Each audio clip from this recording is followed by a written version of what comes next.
صباح الخير.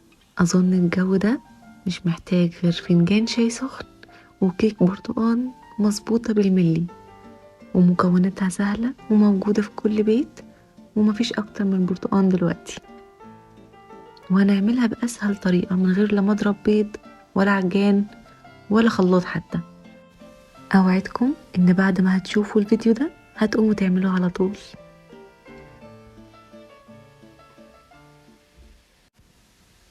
معانا كوباية عصير برتقان، كوباية سكر، 3 بيضات، فانيليا وبيكنج باودر، ونص كوباية زيت، وكوبايتين ونص دقيق.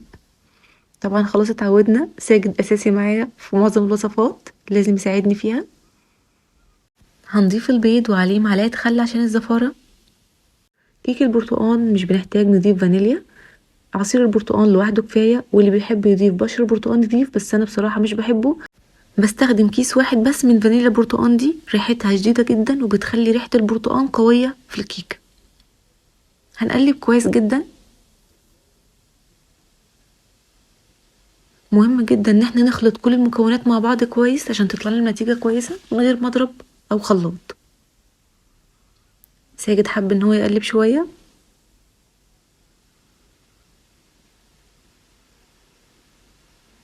هنبدأ نضيف السكر.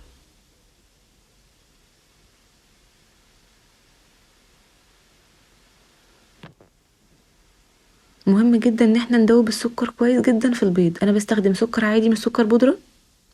المهم ان احنا نقلب كويس لحد ما يدوب.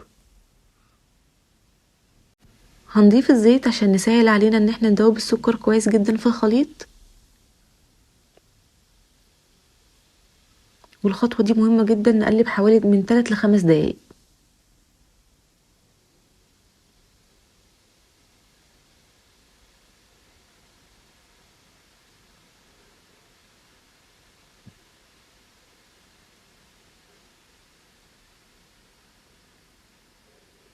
بصوا القوام بقى كريمي خالص كده، السكر ده معانا كويس.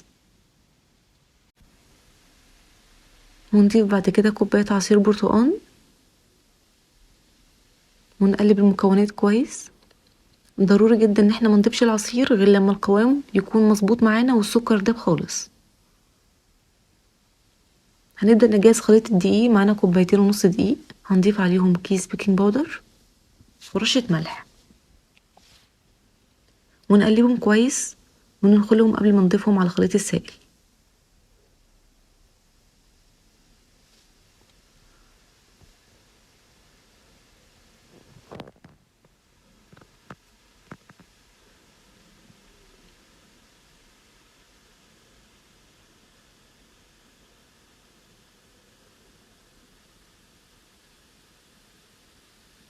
كده خلاص خلصنا كل كمية الدقيق. نبدأ نخلط المكونات كويس. ضروري ان العجينة ما يكونش فيها اي تكتلات من الدقيق. نقلبه كله كويس.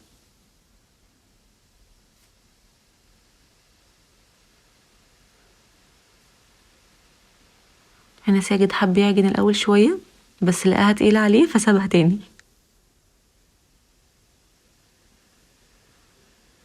بس كده القوام بقى كريمي ومظبوط جدا معانا. الكمية دي او المقدار ده يعمل صينية مقاس 26. الصينية دي مقاس 24، فانا هحط فيها كمية والباقي هضيفه في صينية صغيرة في قالب صغير. هندهن الصينية كويس بالسمنة، ما نسيبش اي مكان مش مدهون سمنة عشان نعرف نقلبها كويس بعد كده. ونبطنها بالدقيق. بالطريقة دي واي دقيق هيتبقى هنفضيه من الصينية. هنضيف الخليط لحد ما يوصل نص الصينية او اكتر من نص بحاجة بسيطة. ما نملاش للاخر عشان لسه هترتفع معانا.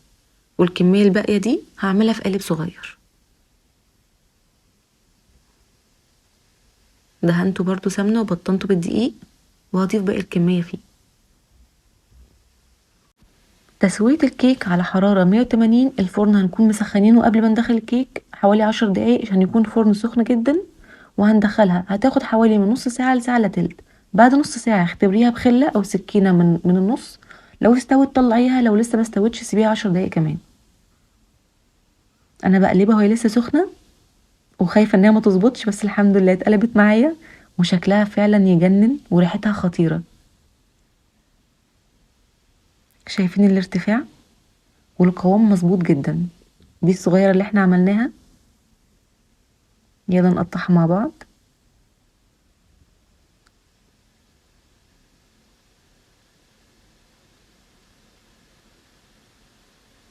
شايفين الكيكة ما فيهاش فراغات كتيرة وسفنجية وقوامها مثالي بجد.